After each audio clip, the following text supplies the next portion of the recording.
Sa mga bago pa lang dito sa aking channel sa Donmar TV, mag-subscribe na po kayo.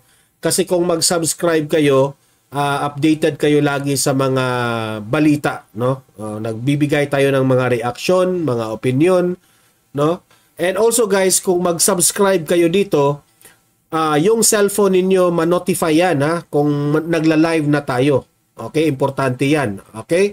Sabay-sabay muna tayong mag-subscribe. Sa mga hindi pa nakasubscribe, 1, 2, 3, go! Ayan, yung ating iconic snap. Thank you very much. KOJC leader at senatorial aspirant Pastor Apollo C. Quiboloy mayroon ng konkretong plano para sa mga overseas Filipino workers o OFWs na nagnanais na magkaroon ng pensyon at pinansyal na seguridad sa kanilang pagreretiro at matulungan ang kanilang mga pamilya. Ano kaya ito? Alamin natin sa balita ni Hannah Jane Sancho.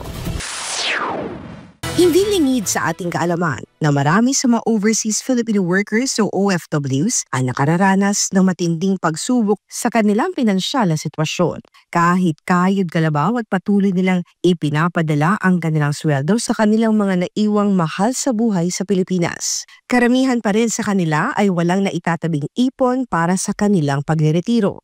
Kaya naman, kung maihahalal na senador, nais si Pastor Apollo C. Quiboloy na maisulong ang OFW Retirement Security Act, isang panukalang nagdala yung magtatag ng mandatory pension scheme para sa lahat ng OFW. Ito yung OFW Retirement Security Act.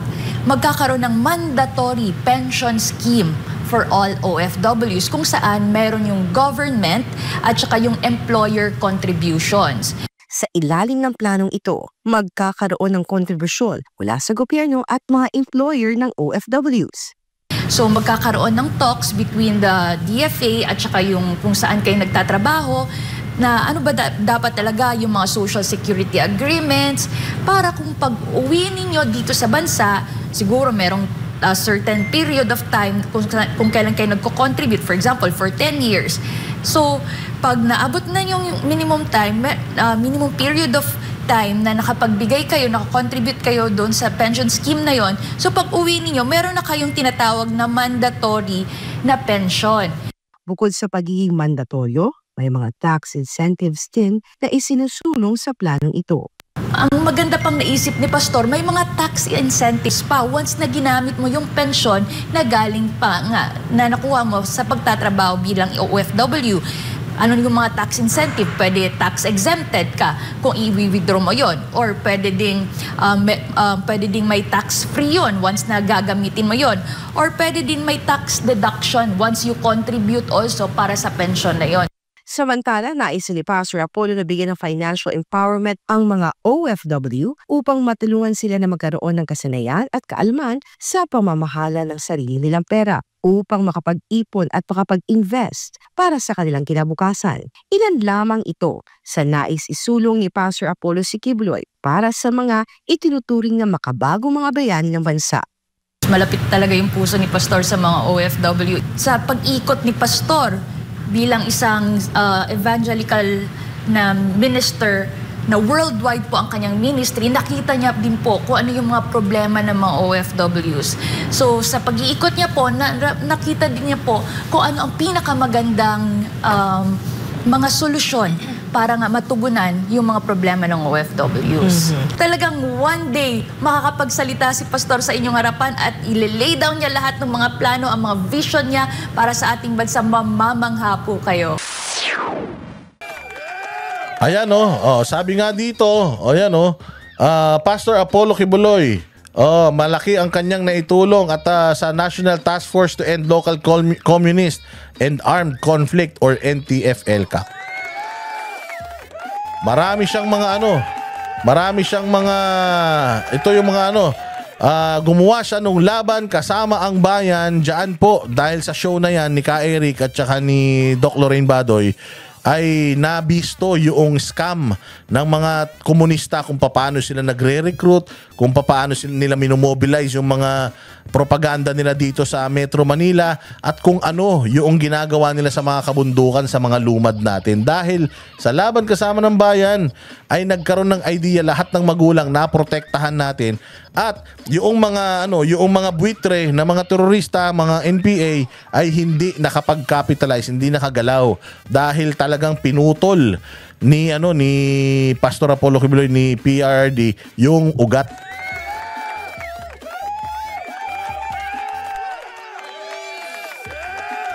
At syempre, ang isa sa pinakamaganda yung kanyang influence and yung kanyang outreach. Sa amin nga dito, as a well-known public figure, Pastor Apollo Quiboloy's social and moral influence can mobilize broader support for initiatives that align with his pro-people agenda, making a significant impact on genuine good governance, advocacy, and policies through the Senate if Pastor Apollo Quiboloy wins. Yung kanyang pagiging matalino, yung kanyang pagiging visionary, yung kanyang galing sa pag-address ng mga issues ay magagamit niya yan pag siya na ang naging senador. Again, hindi po ito pang maiklian. Yung mga solusyon ni Pastor Apollo Quiboloy, hindi yan pang 3 taon, pang 6 na taon. Pang mahabang panahon yan, mga bossing. Siya lang ang kandidato na ganyan ngayon. Prinsipyo ang ang pinaglalaban niyan, prinsipyo, pagmamahal sa Diyos, pagmamahal sa bayan, at pagmamahal sa lahat ng mga kababayan. Galing. Oo, kaya nga mga bossing, alam ninyo nung ako'y nasa Hong Kong, mga boss, ang dami kong mga ako yung nag-represent kay Pastor Apollo Quiboloy doon eh. At kauna-unahan na tanong ng mga OFW kay Pastor Apollo, para kay Pastor Apollo Quiboloy, mga bossing. May mga nagtanong sa akin na mga OFW natin, mga bossing, ang nila, isang tagal-tagal na nila nag-abroad.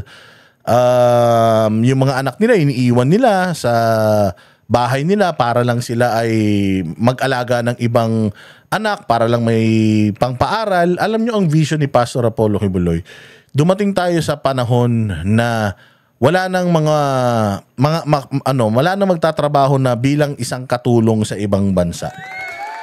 Yung mga engineers natin dito na, competitive na dito, yung mga talents natin dito na, wala nang lalabas ng bansa para magpaalipin sa ibang lahi.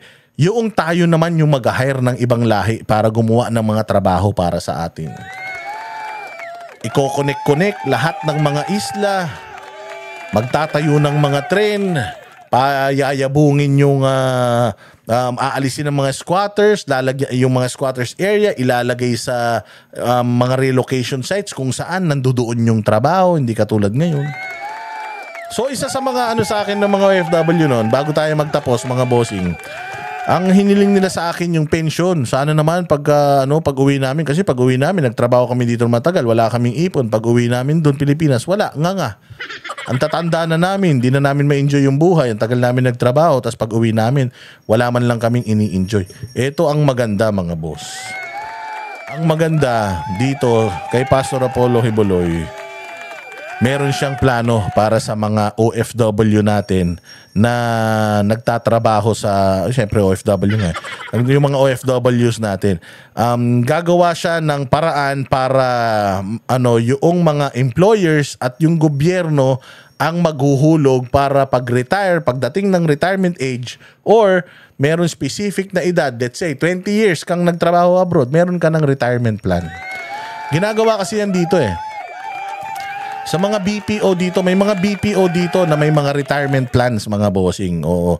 May mga BPO dito na may mga retirement plans. Si Pastor Apollo Quiboloy, ganun din. Na gobyerno at saka yung employer, gagawa siya ng ganung batas na i-oblige yung mga employers ng mga OFW natin na maghulog para sa kanilang mga pensyon balang araw. Hindi katulad ng administrasyon Marcos. Yung mga sundalo, sila pa naguhulog para sa pensyon nila balang araw. Ito po hindi. Gobyerno at saka yung employer maguhulog para dun sa employee na kung 20 years, let's say for example, magtrabaho, may aasahan na siya kung uuwi siya ng Pilipinas. May matatanggap na siyang pensyon buwan-buwan. Ito yung balita na yon mga bossing. Pakinggan natin. KOJC leader at senatorial aspirant Pastor Apollo C. Kibuloy mayroon ng konkretong plano para sa mga overseas Filipino workers o OFWs na nagnanais na magkaroon ng pensyon at pinansyal na seguridad sa kanilang pagreretiro at matulungan ang kanilang mga pamilya. Ano kaya ito? Alamin natin sa balita ni Hannah Jane Sanso. Hindi lingid sa ating kaalaman na marami sa mga overseas Filipino workers o OFWs ang nakararanas ng matinding pagsubok sa kanilang pinansyal na sitwasyon. Kahit kayod kalabaw at patuloy nilang ipinapadala ang kanilang sweldo sa kanilang mga naiwang mahal sa buhay sa Pilipinas. Karamihan pa rin sa kanila ay walang naitatabing ipon para sa kanilang pagreretiro. Kaya naman, kung maihahalal na senador, nais si Pastor Apollo C. Kibuloy na maisulong ang OFW Retirement Security Act, isang panukalang naglalayong magtatag ng mandatory pension scheme para sa lahat ng OFW. Ito yung OFW Retirement Security Act. Magkakaroon ng mandatory pension scheme for all OFWs kung saan meron yung government at saka yung employer contributions. Sa ilalim ng planong ito, magkakaroon ng kontribusyon mula sa gobyerno at mga employer. Ang galing nun, palakpakan natin. So merong hulog, hindi maghihirap. Ako bilang OFW, I'll just work. Kasama na sa kontrata ko, imamandate na yung mga amo natin abroad na maghulog. Kasama na ito sa mga kontrata. Galing. Sino na ba nakaisip nito? Wala. Kasi iniisip nila, naku, pera ng gobyerno na naman yan. Imbis na nakawin natin, mapupunta pa sa kanila. Yun ang masaklap sa Pilipinas eh. Marami tayong pera, pero inuuna nila yung nakaw kesa gumawa ng mga kapaki-pakinabang. Mga bagong bayani ito eh. Mantakin mo pag uwi nga. Pag uwi nga, wala silang mga makain, wala man lang silang inaasahan buwan-buwan dahil syempre karamihan dito sa mga to di na rin naguhulog ng mga SSS kung ano-ano pa dahil nga nasa abroad sila and kulang pa yung sinusweldo nila para sa mga anak nila. At least, di ba, nagpakahirap ka ng mahabang panahon, pag uwi mo meron kang aasahan. Yun ang pinakamaganda kasi nga bagong bayani eh. Here ng OFWs. So magkakaroon ng talks between the DFA at saka yung kung saan kayo nagtatrabaho na ano ba dapat talaga yung mga social security agreements para kung pag-uwi ninyo dito sa bansa, siguro merong certain period of time kung kailan kayo nagko-contribute, for example, for 10 years.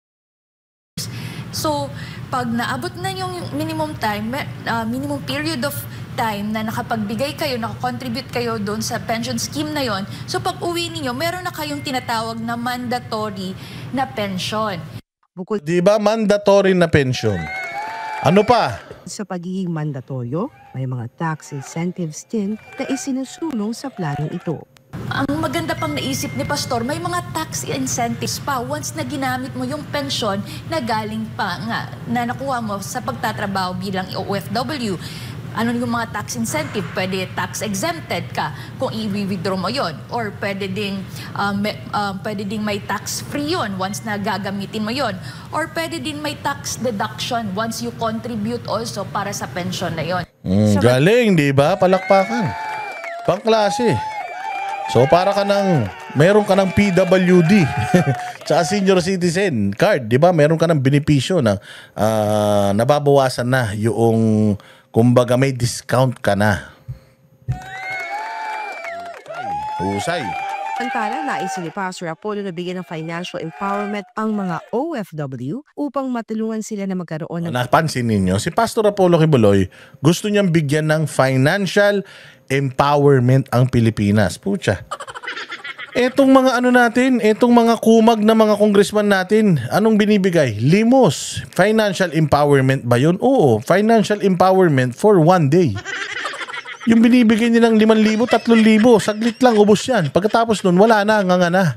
Nasayang na yung pera ng taong bayan. Mag-aantay na naman tayo ng susunod na taon para magkaroon tayo ng budget. Kay Pastor Apollo Kibuloy, sustainable na purchasing power, financial strength, financial stability na sustainable, hindi lang pang madaling panahon. Kaya sabi ko nga sa inyo mga bossing, ako dito ako tataya kaya Pastor Apollo Kibuloy. Kailangan to. Bakit ako nagko-content patungkol dito? Reklamo tayo ng reklamo Wala naman tayong solusyon. 'Di ba? Reklamo tayo kay ganito, kay ganyan, sa congressman ganito, ganyan. Pero wala, ano ba yung solusyon natin? Solusyon natin, eto, si Pastor Apollo Kibuloy, 10 ng lahat ng mga PDP laban senatorial balls. Dahil naniniwala tayo na sila ang magiging mga susunod na mag-aayos ng bayang Pilipinas. Kailangan ni Pastor Apollo Kibuloy ng katulong. Hindi niya yan kaya mag-isa. Kailangan niya ng presidenteng magaling at ng mga kaalyado na magpupush ng mga panukala niya. 70 plus bills na po ang nagagawa ni Pastor Apollo Kibuloy, hindi pa siya umuupo sa Senado. At lahat ng bills na yun, para sa ating lahat ng mga Pilipino yon. Sigurado ako, majority sa mga bills na yon hindi yan i-approve kasi nga mga kawatan Pero tingnan ninyo kung paano mag-perform ng miracle si Pastor Apollo Kibuloy diyan sa Senado.